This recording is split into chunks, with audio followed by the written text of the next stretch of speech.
Welcome back. This is the second lesson recording for day 6, where we left off. You should have found that the pattern that I recognize is with the modulus. I just need to raise it to the power.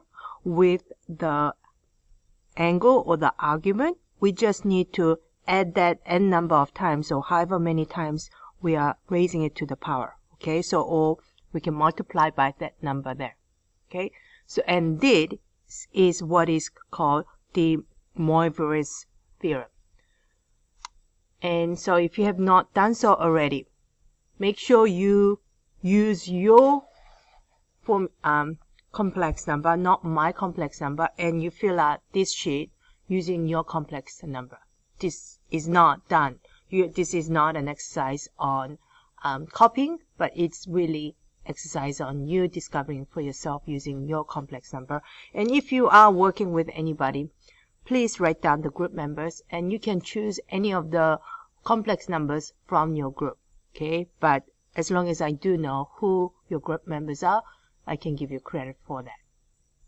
And let's continue. So you should write in your in your notebook the de Moivers theorem, and which is z to the power of n. Any complex number raised to the power of n written in polar form, you can represent that as r to the power of n multiplied by cosine of n theta plus I sine of n theta. And we're going to use that de Moivers theorem to calculate this. Okay, and we just have a couple of examples, and that's it. All right, so if I was to multiply this out using the rectangular form, that would be a lot of work. However, what I can do is convert this to polar form. Okay, so first thing I need to do is I need to just sketch out what is my complex number. What is this number right there? Okay, so negative 2, be right here, negative 2, plus 2 root 3. Root 3 is approximately 1.4, so this is approximately 3. Let's just say this is 2 root 3i right there. So we are dealing with quadrant 2. That's all you need to make sure you remember. That's real and imaginary. And then we need to, in order to convert this to a complex number, we need to figure out what is the modulus or the radius, and that is going to be square root of negative 2 squared plus 2 root 3 all squared, right? And that is going to be 4 plus 2 root 3 all squared. 2 squared is 4. Square root of 3 times square root of 3 is just 3. So 4 times 3 is 12. So 4 plus 12 is going to be 16. Square root of 16 is 4. So I know that the radius is 4. Perhaps you might have actually even seen that this is a 30, 60, 90 degree triangle. If this is negative 2 here, and this is 2 root 3 here, then you know that from the short leg to the long leg multiplied by square root of 3 is going to be a 30, 60, 90 degree triangle, and this is going to be 60 degrees here, and that's 30 degrees here. Maybe you knew that already, and if that is the case, the hypotenuse is just going to be double this length, and that's going to be 4. Okay, so that would have been from 30, 60, 90 degree triangle, which would have made your life a little easier. Okay, what about theta? Well, theta again, from the 30, 60, 90 degree triangle, this is going to be 60 degrees. Okay, so that means that the complex number that we're dealing with is, so negative 2 plus 2 root 3i to the power of 6 is really same as the modulus is 4 times cis 60 degrees, and so this is equivalent to this, and we're trying to raise that to the power of 6. And here is where the de Moivers theorem makes it a whole lot easier than doing it in rectangular form. That's 4 to the power of 6.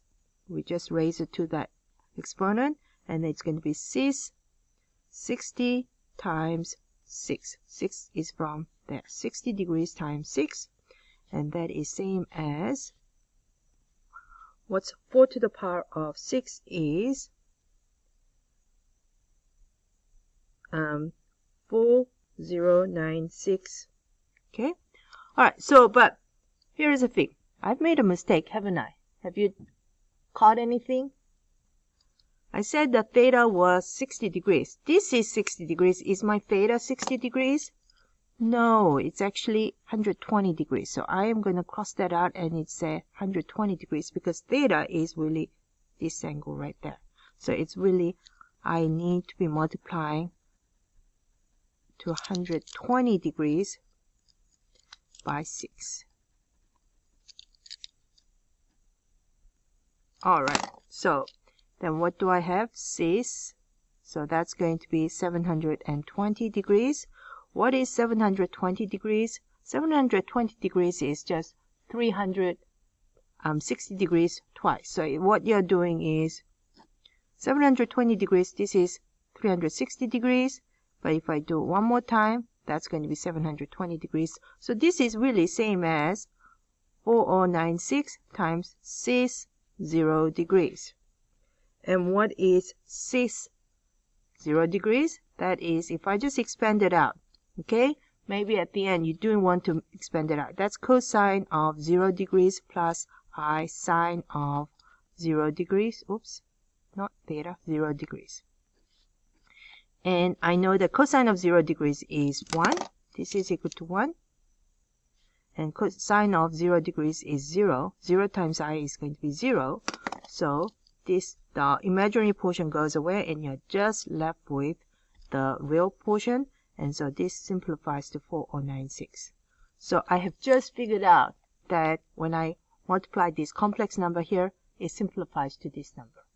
That was easy. And I can also write this number as 4096 plus 0i, if this makes it a little easier for you to see that as the complex number with the imaginary number being 0. We're going to do one more example. So if I was to raise this complex number to the power of 4, what is my value? And we want to leave the answer in rectangular form. So first thing I'm going to do is convert to polar form. So convert to polar form. And to do that, I'm going to do a quick sketch. 3 minus 5i. If I call this 3, negative 5i. Right there, we're dealing with in fourth quadrant, we have a triangle. So this length is going to be 3 here. This is going to be 5 or negative 5, right? And this is going to be my angle theta. Okay, so we need to figure out what is the radius, the modulus. Okay, so radius is going to be square root of the legs, right? So that's going to be 3 squared plus minus 5 all squared. And that is 9 plus 25 is square root of 34. Okay, what about theta? Theta is going to be inverse tangent of the rise over run, or opposite over adjacent. So that's going to be negative 5 over 3. Okay, so let me just get rid of that 3 here so it does not look like 3.3. So then, my polar form. Okay, if I use this, the calculator, I am just going to get this long decimal. Okay, so because this is not going to be a nice angle here. So negative 5, oops, 5 negative divided by 3 is equal to, and then take the inverse of that, and I get this negative 59.0 degrees, 036. Okay, so I don't want to lose. What I can do is I can write this down, negative 59.0362 ... or I can keep it as this form. Then that way then I am not losing accuracy. So now I am dealing with this becomes, so 3 minus 5i to the power of 4 now becomes absolute value of 34 multiplied by 6 negative 59.032 ... degrees. And I am raising that to the power of 4. That's what I am doing. Of course, I could have left this as inverse as this expression instead of replacing it with this. Okay, so then now we need to apply the Moivers. Okay, so if I apply the Moivers theorem, okay, so then what happens is this becomes root 34 to the power of 4 multiplied by 6, 4 times negative 59.032 ... degrees.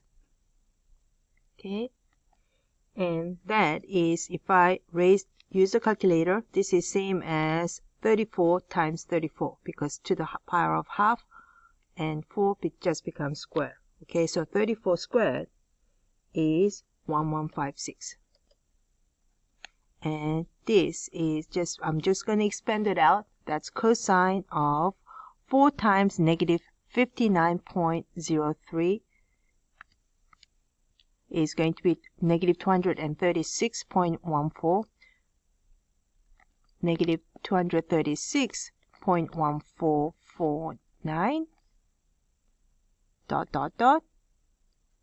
plus I sine of the same number, negative 236.1449, ... Okay. All right. So then, in order to turn it into rectangular form, what I need to do is I just need to multiply this out. Okay. All right. So then the final answer is I need to take a cosine of this answer. So I need to take a cosine of this angle, and I get negative 0.5570, and then multiply that number by 1156, and that gives me negative 644, plus, now sine of this angle right there. To get that angle, again, I am going to do inverse of tangent again.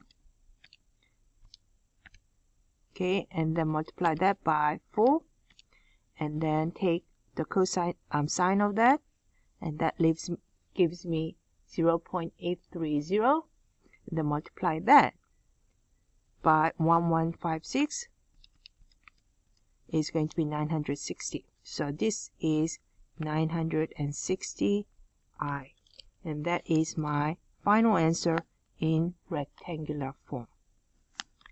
This is in rectangular form. And that's it. That's how you use the Moivers theorem. Okay? And thank you for listening.